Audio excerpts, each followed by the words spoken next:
How are you? Hi, I'm doing well. Thank Good you. stuff. I know you've been traveling around the UK, haven't you? You're in London at the moment, so That's right. fantastic. Checking out well, it's actually been quite nice weather, hasn't it?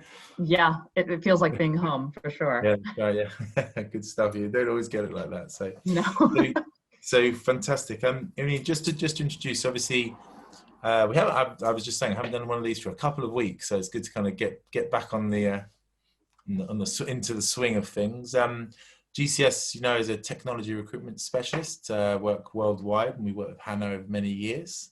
GCS Connect is our way of connecting expert talent to innovative companies. A way of building a community for the types of people that we work with. And the Leader Series is an opportunity for me as the CEO to speak to other leaders within the industry, both in terms of technology, C-level, in terms of leadership, to really understand. We started it off with where we're at with COVID and lockdown, but the way we see it kind of going forward is very much more about people who have really great ideas talking about business and staffing, and hopefully other people can watch that and learn from it. So we've got Hannah with us today. Hi, Hannah. She's a technical staffing specialist with 6.5 years industry experience, and from quite a lot of the conversations we've had, a real evangelist for L&D, DEI, and diversity, and someone that spoke on one of our panels a few weeks ago, and talking about those types of topics was really good. She works for a company called Vitech, based in New York, and they're an enterprise SaaS company that work within benefits software. So I'm sure we'll find out more about that, because obviously, particularly in the US, that's a particularly kind of big industry. And yeah, we've had quite a few chats, haven't we, Hannah, over the last kind of Yeah. 3 to 6 months. I met you, I actually met you in one of your offices, in one of your previous employers. Imagine that, like actually meeting in an office and that sort of thing. But yeah, so I mean, obviously that's my introduction. Can you tell us a bit about yourself, what you're interested in, and potentially like how you found the last few months? Sure. At a high level, I mean, you did a beautiful intro, so thank you, David. But I manage a variety of searches across the corporate sector, but I specialize in tech recruiting. That's really how I came up in the recruiting space. And particularly my interests are in creating, outside of sourcing and actually onboarding candidates successfully and closing them, creating internal processes that actually work, that are optimized for efficiency and that are humane and kind.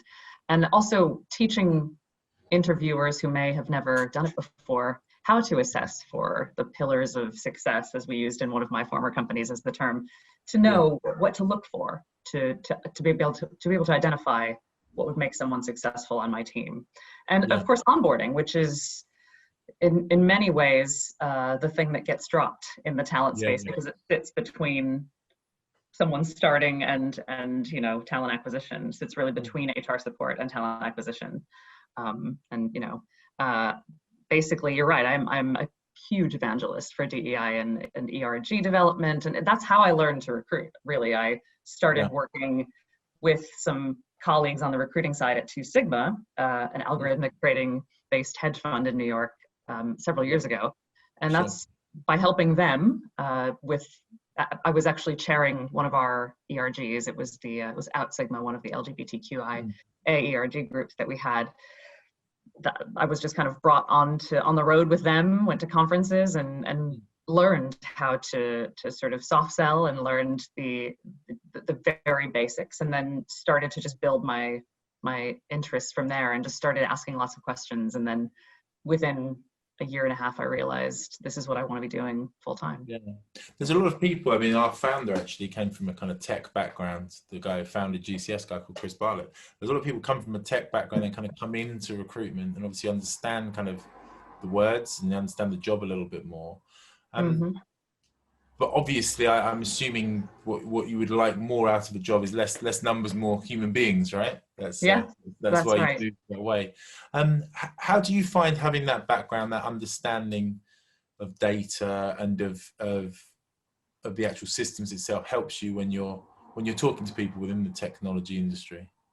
Well, I never had a deeply embedded, I'm not a data analyst or a data scientist, but I could speak the language because I worked really closely with data engineering. And it's a vocabulary that's really specific. So I think the more that you can understand conceptually how it works and meet someone where they are on their playing field when you're talking to them, the easier it is to attract talent, for sure. Yeah, yeah, and I think that's true. I think, you know, the best recruiters, the best talent people, the best base HR people are very kind of interested in the jobs that their people do, and like to be able to talk the talk in some ways, don't they? You know, Yeah, I think.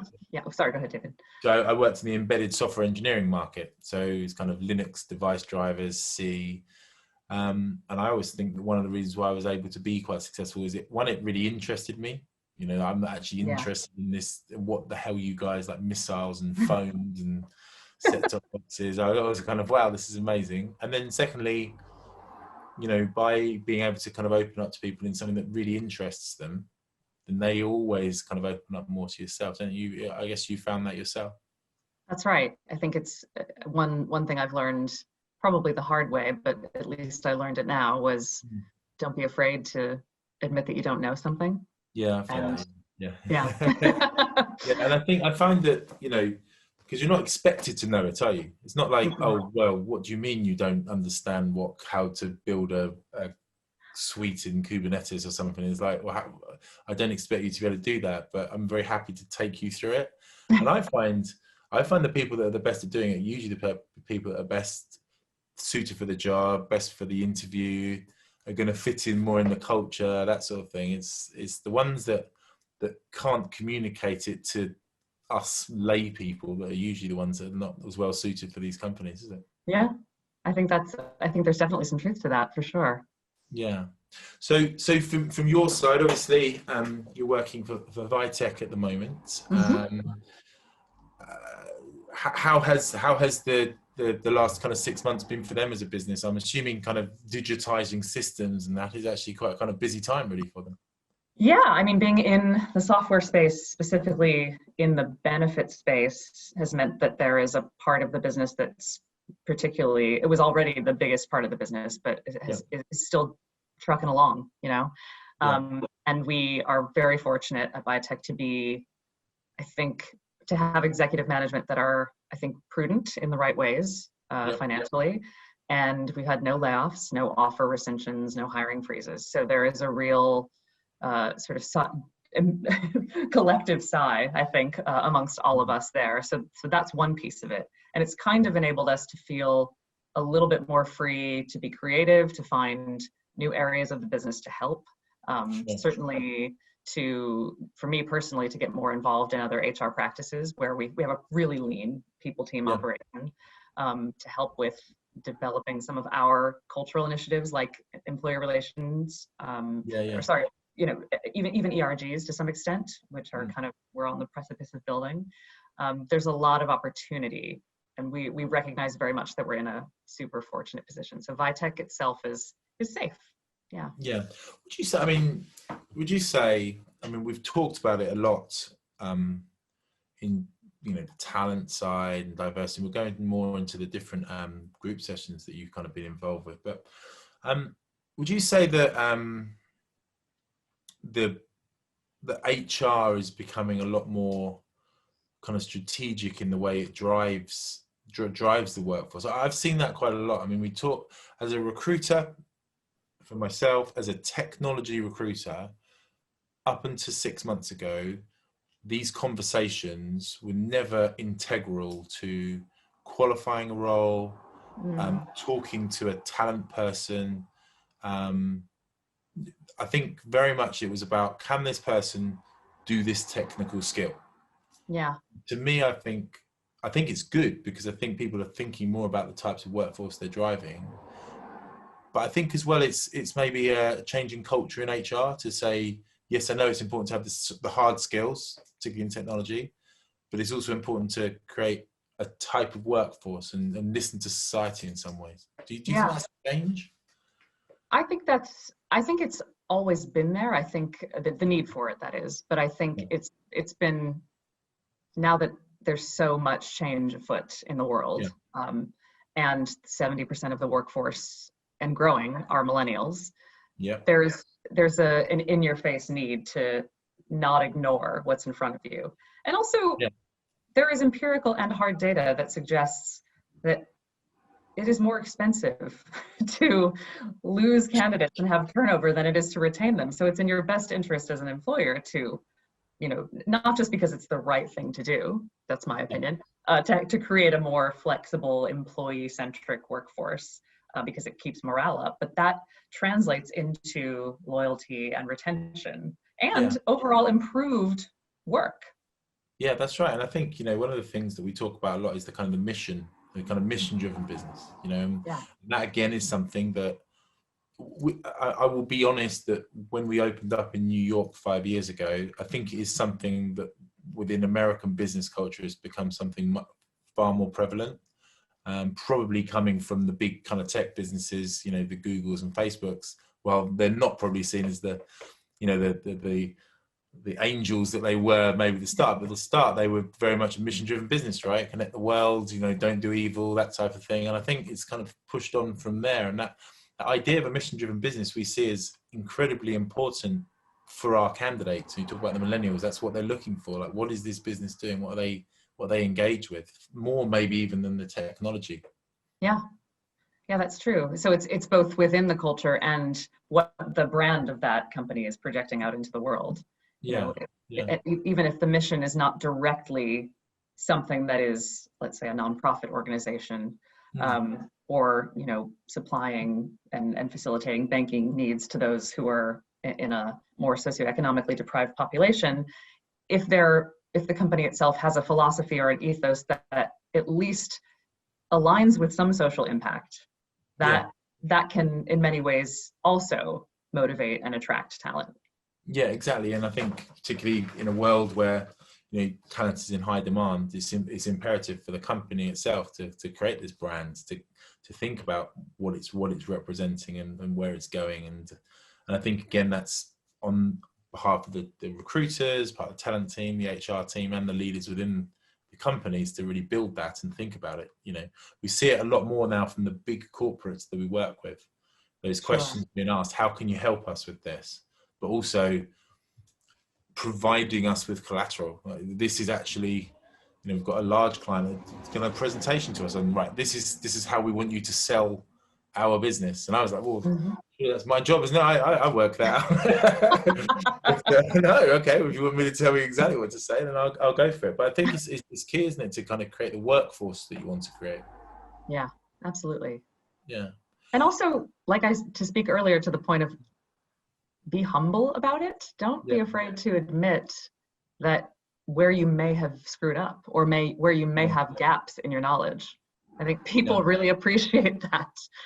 Yeah, that's right. Yeah, and we're on a journey as a company, and we want to try and kind of change, and we're moving into the 2020s now, and that sort of thing. So definitely we're seeing that a lot. So as someone within business, over the last few years, what would you say were some of the kind of significant business challenges that you've had to kind of deal with that really have informed your situation at the moment? Because obviously we're going through a real hard time at the moment, but what sort of kind of problems and programs have you looked back on that have helped you through this?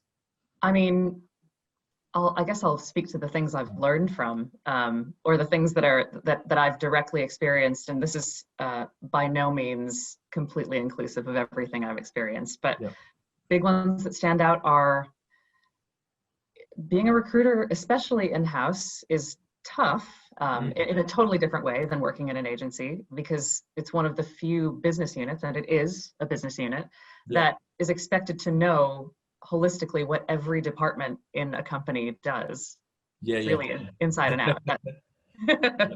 That's a lot. You're not just learning your role, the roles that you're sourcing for at that given month or 3 months, however long it takes to fill them. You really have to embed yourself with those hiring managers. Really early on, it makes your job easier in the end. That's a skill that I've had to continue to develop in my career. And to that end, hiring managers, they're all different. It's true. Some of them don't treat you like an advisor and an expert. Some of them treat you like a resource. You have to kind of get used to that and know where to advocate for yourself. And really, this is where data helps, isn't it? Yeah. by really showing them what has worked. Yeah. Way of recruiting, be it interview processes, be it retention numbers, even internal statistics that hiring managers might not know that we keep as a talent organization, like time to fill, time to hire, those types of numbers. It's all really helpful to get all of that out of the way early on to build a better relationship with your hiring manager. It gives you more credibility, shows them that you know what you're doing and you actually have more experience in this realm than they might.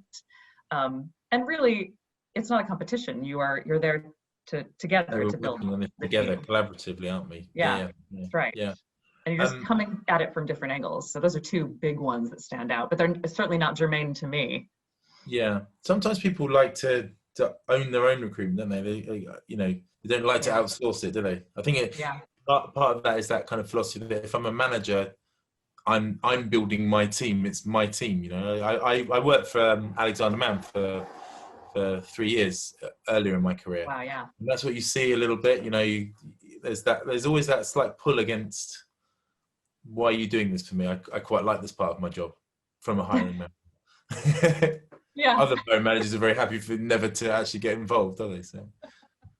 Well, for better or worse, they need to be, especially in this day. They need to be involved. So it's really a matter of finding really early on a cadence that works for you. And it's going to be different, just like all of your relationships in life are different. You're going to have to code switch between, we do anyway, inherently as humans, right? The way that we speak to our parents is different than the way we speak to our spouse or our bosses, It's the same with any type of relationship, but the hiring manager relationship is so critical, especially when that first search with that first hiring manager happens for the very first time. Yeah, exactly. Yeah. Or I always found that, and it's always made me laugh, you can have done 99 right, and then there's always that job, isn't there? There's always that job. But they're like, well, what about, okay, brilliant, that was all great, but what about that one? And you're like, not talking about it now. The one where you come to the table 5 times and say, we are not paying enough. Hey, that's right, this is what I'm seeing for this level of experience. We need to recalibrate our expectations here. Skill set that you've put these 3 skills together, which just doesn't exist. It's not possible to do these 3 things at the same time. This is 3 jobs, split it down. So now I think it's always interesting. And like you said, there are challenges because sometimes it can be a thankless task because 1, there is always roles that you can't fill, and 2, more roles come. So, you never finish, do you? So you don't want to finish because obviously that means the company's not hiring. So there you go. But obviously you talked a lot about building those personal relationships in talent and getting to know the hiring managers, probably getting to know your suppliers, getting to know the network that you work within. Mm-hmm. How has the last few months of lockdown affected that? How have you had to work differently? Well, kind of like I mentioned before, and certainly based on what I've heard from other colleagues in other companies, there's at the very least a pause on hiring, right? At least certainly in March to reassess what is happening in the world. Where is our revenue going? Is it continuing to come in? Prioritizing the mission critical needs of the business first before really assessing hiring needs. And so in those circumstances, there's always going to be hiring's always going to take a first hit. It doesn't mean that it's a fatality for the talent team. It means that they need to reassess before picking it back up again. And that's an obvious effect. And in many cases, beyond hiring freezes, there are offers being rescinded, like I mentioned. And in the worst case scenario, there are layoffs. But I think talent is continuing to keep more passive and opportunistic candidates engaged. In this climate, certainly my team is, and still pipelining, because we know, based on how our business is doing, that this is a finite thing, or at least we hope, right? Talent is, on my team especially, we're taking stock of processes that could be improved during this time. Assessing our vendor relationships, continuing to strengthen them, just like we are with our candidate relationships, and still getting hiring managers engaged with opportunistic candidates. Like I've had a couple of searches where we had to pause on a particular search because of COVID-19, but we were about to hire a couple of people, and I'm still engaged with those people, and so is my hiring manager, because at some point when the spigot is turned back on, it's going to be fully on, and we don't want to be starting from scratch when we're beginning use this time to build that network, and obviously there is you know, there are, we're calling it green shoots, but I would say now there are definitely companies and industries that are hiring heavily. You know, we're seeing that, and then that becomes, even if you're not hiring heavily, that means that the retention becomes an issue, you know, and then there's probably kind of some gaps appearing that is not for growth, it's for replacements, isn't it? Yeah, right. And another area that I hadn't even thought of initially as a place to focus, at least in talent at Vitech specifically, but I think I would do this no matter where I was, is taking the time to, while we have it, to talk to executives and hiring managers about the changes that are coming to the office culture. That, you know, they may or may not have their finger on the pulse of what's happening, and they may or may not read the New York Times or the Guardian, but, you know, remote work, there is going to be a new normal, and remote work is something that we have to be prepared for, at least by way of being more accommodating for it in our workforce. It means expanding the actual global or national trajectory of where we're hiring people because of the remote workforce. And even safety practices at work, when we do open offices, or if we have to have specific personnel like custodial staff or IT personnel come into the office, what measures are we taking to make sure everyone's safe? What if we roll out a sort of rotation where some people are coming into the office on Mondays and Wednesdays, there's another population coming in Tuesdays, Thursdays. Preparedness to make candidates feel safe is another area where we're talking about in talent acquisition. Like beyond culture and beyond, which is a huge shift that we've seen in the last, and focus in the last couple of years, there's probably going to be, and we're already seeing it, at least I am on the ground, a need to make candidates feel assured that they're not going to be laid off if we have another spike in coronavirus. And that's interesting because that's not a focus that's been really present in the workforce in the last few years. Everyone's always felt that the world, obviously there might be some ups and downs, but overall the world, particularly if I'm in IT, because everyone needs IT, is going to go on a nice upwards trajectory and everything's kind of going to be fine forever. And I mean, look at the deluge of startups, right? Yeah, that's right. Yeah, there's opportunities there, but and I don't think that's necessarily changed. And probably the success rate of those startups and those businesses growing has probably be similar. But in the past, there was always other opportunities, weren't there? I think it's interesting you say about the kind of the workplace and kind of coming back to work and talking about kind of safety. Interestingly, GCS has started to open. Well, actually, we've opened up all our offices now. We're not mandating anyone to be in the office. So interestingly, I've been in the office a little bit. And on last Friday, I was actually the only person in our 70-person office. So it's pretty easy to social distance when you're the only person on your whole sales floor. So we're obviously talking about how to use those offices and use them for the better and make them a more, like you said, like more collaborative place, more welcoming place, more safe place. But also think about, you know, the types of things you want to do with your business and your office space, isn't it? You know, rather than huge sales floors with lots of kind of sales consultants all kind of working together, or recruitment consultants. Do you think that the role of talent in an organization is more kind of rounded now? It sounds like you feel like it's more rounded, more positive, more important within any company now than it potentially was this time last year or something. Yeah, I mean, I think it's so specific to an organization, but I think it's in my experience that where talent has the good fortune to sort of be able to play a bigger role and wear many hats and sort of be able to kind of switch gears when something catastrophic happens has been in leaner organizations. Where teams aren't as big and where your work streams maybe not as siloed. Yeah, I guess, I mean, you talked about a business that understands all the areas of the business. I mean, it's a little bit like finance. I mean, finance controls the money, right, and knows what all the business is doing, and then talent controls the people and knows what all those different areas are doing. You know, it's that integral to the business. You wouldn't say, oh, we don't need the finance team.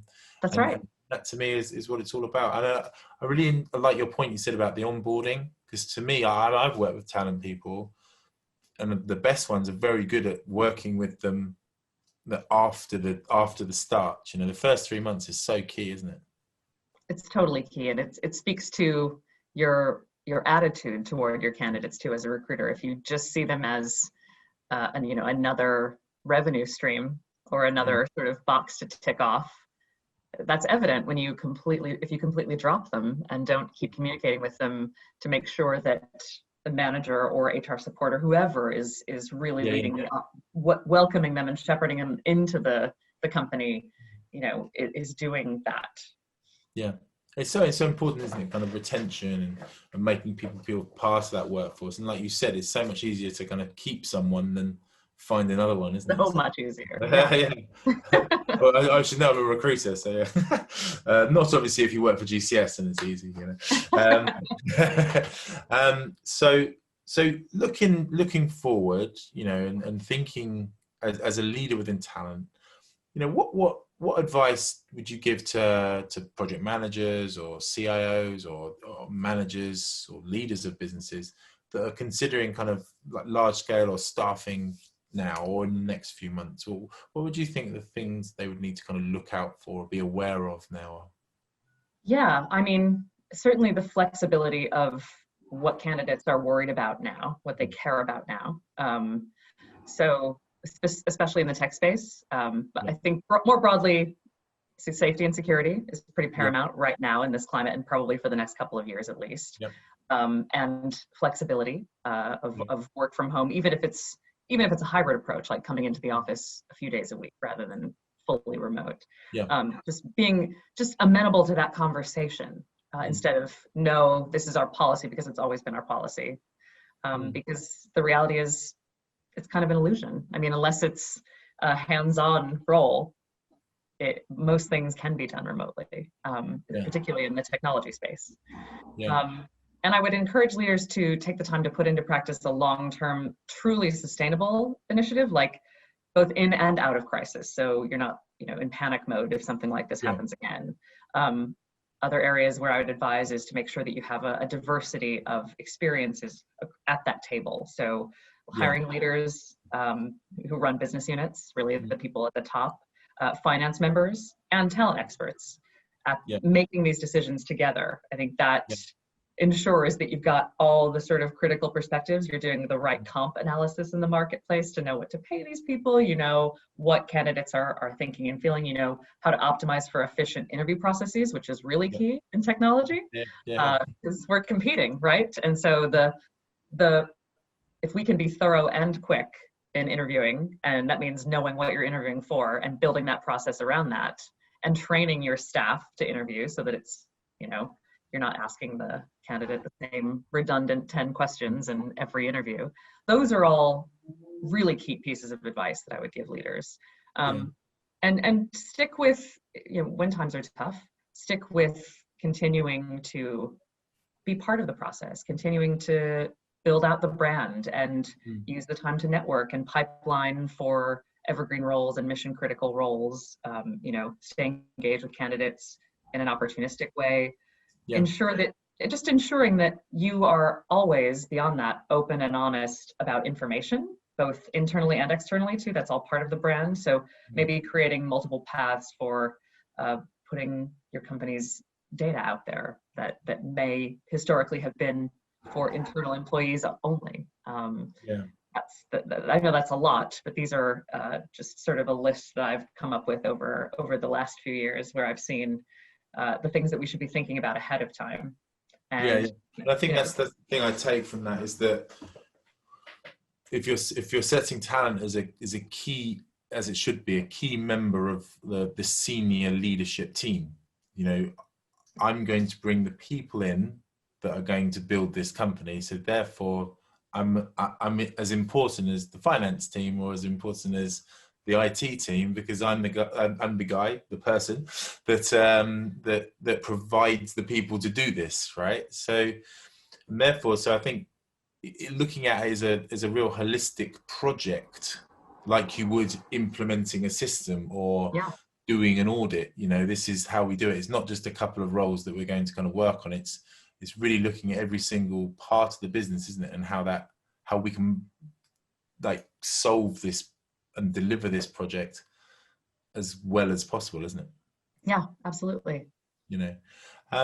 And how can technology help that, do you think? I mean, like you said, you came from that data background. Obviously, the company that you're working with were looking at data with regards to talent. Have you got any thoughts on that? I mean, it's not just a people-centric business, is it? You know, how can tech help you? Yeah, I mean, first of all, educating yourself on what is out there, and no better place to start than with your talent workforce, because we are always aware, if we're doing it right, of what tools might be out there, what plugins we can leverage to plug into our current ATSs, to contact candidates more quickly, what you know, talent analytics tools we can be using to assess, really provide hard data to our hiring managers and beyond. Understanding the vast array of tools and what their uses are is just an easy way to expand your exposure really quickly. And also use the data at your fingertips to see where talent spends their time. So if there are, and this is just a fact, text is really becoming, thank you millennials, like a way forward, then don't be afraid to text them. If it feels uncomfortable to you, you'll get over it. That's what learning and growing is, because it's always going, it's an ever evolving landscape. Like, I can't think of any business unit that isn't really. No. I think there's so many different tools out there, and like you were saying about the different ways of kind of interviewing and moving people through the process. I think even more now, there's so many different types of tech kind of out there, and that then helps you to build that kind of EVP, doesn't it? Because you can be seen as a company that's ahead of the curve, a company that's doing things differently. We know that if we're working with a company that is amenable to working in certain ways, being more flexible, interviewing in different ways, looking at more diverse workforce, generally the candidates will be more kind of interested in this company as well. So you're going to kind of win, if you know what I'm saying, which is what it's all about, isn't it? So, that's exactly right. and I mean, there's technology out there that exists that aggregates networking events, for God's sake. So you can physically or virtually, for the time being, go to a very specific population of candidates and visit them via a meetup group, or you can encourage your workforce to spend time on their passion projects via GitHub or Stack Overflow or open source, and get to know other people within the community there by virtue of seeing their projects live in these platforms. There's so much opportunity. I mean, that's what we found with the Connect events, is that we've been able to go from, in the last 6 months, from running small kind of small physical events in pubs and hotels in different places to actually running like hundreds of people and really with really high level people like yourself talking to a kind of global audience. And it's very different how you can kind of connect to people very much more quickly than you used to be able to. So absolutely. So I mean, obviously in a week where job figures and unemployment figures are, I mean, you've been in the UK, right? So you've seen, the headlines of never have there been this many people out of work since 1929 or something. Yeah. How do you think that will change the kind of the talent world? How do you think this huge surge of unemployed people, do you think it will balance itself out, or do you think it's could even be seen as a good thing for a talent company, as more people available, maybe?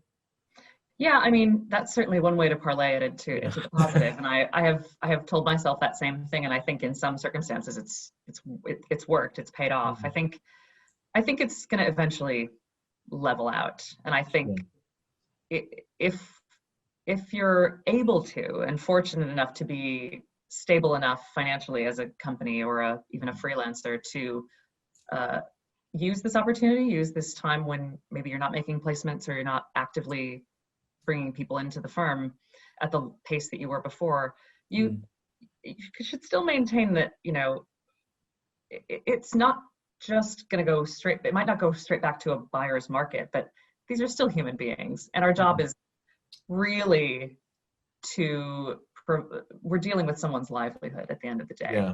So maintaining a more candidate specific approach is going to need to remain.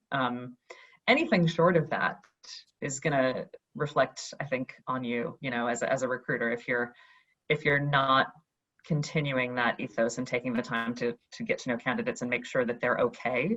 I think people remember how you make them feel. And if they're just of no use to you and you need to go where the money is in that moment, sure, you've got to do what you got to do to some degree. But if you've got the time at all, continuing to build long-term relationships and not just focus on the numbers on that next hire that you're making, it will pay off in dividends. It's a long game, right? It will pay off in dividends. And we talked before about diversity and creating a more inclusive workforce. Do you think now this is an opportunity for companies to do that? Because maybe before it was like we've just got to get the person in. Just can they type the right buttons on the computer? Do you think this is a chance now for people to take a bit more time to consider more options? I think so. I think in some ways they may have to. There are certainly, initially, I kind of thought to myself, the talent pool must be massive right now. But, in some cases, for roles that I was working on or for roles that, my agency partners might be working on, the shift had to be around skill set. So taking the opportunity to allow your current employees to either reskill into and move into a role that maybe,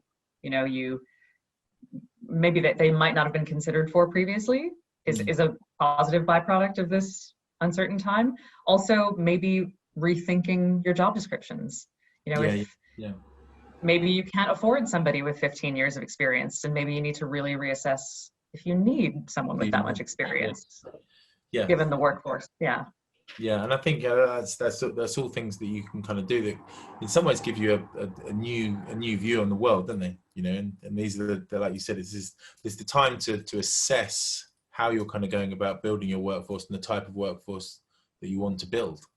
Yeah, absolutely. And you're talking, you have an opportunity to really meet more people, and by virtue of meeting more people, you'll hit a more diverse population. I think that's just kind of a given when you're going out into the world and networking more. And then again, diversity of skill set, like maybe reassessing what's actually essential for a specific role that you might be looking for. Yeah, exactly.